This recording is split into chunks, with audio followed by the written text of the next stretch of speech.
Claire then went on to say, "Now I've spoken to my friend the vet, who said in her career she's only ever come across 5 cases of pancreatitis and they've all been in older horses. She said the chances of a young fit 2-year-old coming down with pancreatitis and dying within a few hours is just like winning the lottery. She said that they may have given her something to induce that. They won't tell me whether they've found DNA or anything else. How could they possibly have found people and arrested them? The other thing is, I haven't been told about it, and the newspapers already know. The vet can't understand how the press knows about it when we don't." Claire was so annoyed she demanded to speak to the Chief Constable because she wanted to know why she had been left out. "It's my horse, I own it, I'm the victim. I don't expect things like that to happen without some sort of pre-warning. They can't give me any more results until next week. How long does it take to do a CT scan? They're obviously doing more than that." So Claire thought at this time that perhaps they were doing more tests. But we know now this is untrue, having spoken to the pathologist who did the post-mortem. Before we move on, let's just revisit the comment that there was massive trauma to the neck. This could be very significant and lines up with mutilation injuries from previous cases. After I received the images, I passed them on to David Caton, who had a very close look at them. In his report, he gives his opinions and compares the injuries with the 2010 case, Rascal. I think it is possible that the 5-inch diameter hole about the right ear was cut primarily to facilitate extraction of a number of neck organs further down the neck. There are 2 closely spaced, deeper-looking cavities within this incision. Maybe the unknown organs have been withdrawn via these cavities. A bit like Rascal, but from a smaller, deep hole. This, I presume, could be the cause of the reported neck trauma, perhaps a convenient term for the organ's absence. Maybe this was seen, but not well by initial radiography, hence the claim that they wish to carry out CT scans. If true, it would suggest that they have not, as yet, surgically opened up the neck area in the vicinity of the open wound. I would have thought that a physical inspection would be cheaper than CT scans. Maybe they think it beneficial to examine non-destructively. A CT scan would perhaps prove to them that some advanced procedural method has been applied without the damaging open surgery of the PM. Like Rascal, the mouth, upper lip and muzzle wounds are similar, with the tongue still in place and intact. Maybe brain tissue has been taken via the mouth cavity or via the ear incision. Regarding the swelling of the anal and vulval orifices, I ponder whether it was necessary for them to have the bladder and lower intestines completely emptied for some reason. This might account for the discovery of patches of wet cowpat-type excreta and some solid lumps of darker coloured feces in the local proximity. Removal of an eye, sometimes both, is another mystery. Virtually total loss of blood volume is a very common modus operandi feature. Some blood pooling is, like Rascal, evident. Some organs will retain a small amount of blood even though the majority has been exsanguinated. I am aware of teat or the tips of teats having been excised on cows in other cases, but this on a female horse is a first for me. Have seen bits of hair cut neatly and cleanly before, but again, why is the big question. Just like the Rascal case, other horses in the field or nearby were very spooked. I agree totally with Claire's assessment that Honey had been dragged along her left side. I asked Claire to contact me when she got the report or when there were any further developments. I didn't hear anything for over a week when she telephoned me on Saturday the 19th of September, but not to tell me that she had the report, to tell me that another horse had been mutilated. She reported that it had just happened that afternoon to a similar horse to her horse owned by a friend just up the road. The ear had been cut and again the chestnuts removed.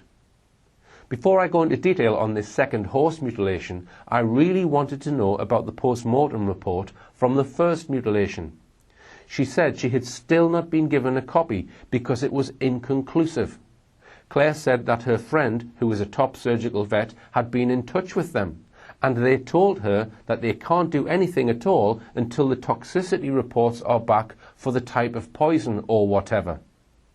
So let's make a note of that reason as to why the report was still being withheld from the owner. We are waiting for toxicity reports. We'd already had, we are waiting for a CT scan. Anyway, let's come back to that and continue with the second mutilation. The horse was the same colour and the same age, but this time male. Claire put me in touch with the dead stock manager, and myself and David Caton went to film the horse the following day on Sunday the 20th of September, before it was post-mortemed the following day. The injuries on this horse were certainly less severe than on the first. In fact, the injuries alone would not have caused the horse to die.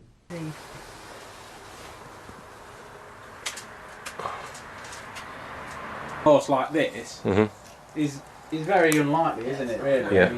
I mean, obviously there are young animals that do just drop dead. Physical signs of any trauma.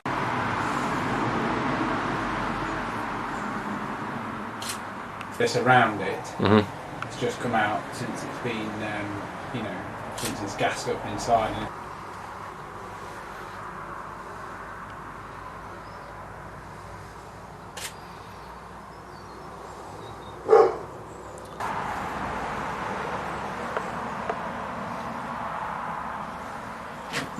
It's been dragged. It's been dragged. Do you think it's been dragged along to the rear? So what are your immediate thoughts, David? Well, I'd say these and the ear cuts are typical of our ET friends. The chestnuts and the ear cut. I mean, it's not a lot to go on, is it? It's not large injuries like Rascal or... there's no obvious cause of death, because the chestnut removal and the ear would not cause it to die, so something's killed it. No, that's like you said. It's interesting to know how the horse has been put down. We know that this horse was also post-mortemed by the same college, and the post-mortem report given to RSPCA Inspector Andy Bostock around the 21st of September. Following this, I had no contact from Claire for another month. So on the 21st of October, we decided to ring the college, and David Caton spoke directly to the person who had carried out the post-mortem. They told him that the RSPCA had been given the first report, including a CT scan, on the 8th of September, and that it is normal practice for the vet to share the results with the owner. And in this case, they assumed Claire had already received them.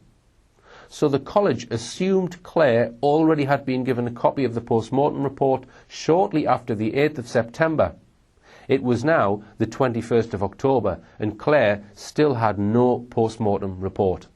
I eventually got to speak to Claire again, only to be given further twists to the story. She said the post-mortem indicated poisoning. However, she was merely repeating what she had been told, and still had no copy of the actual report in her possession.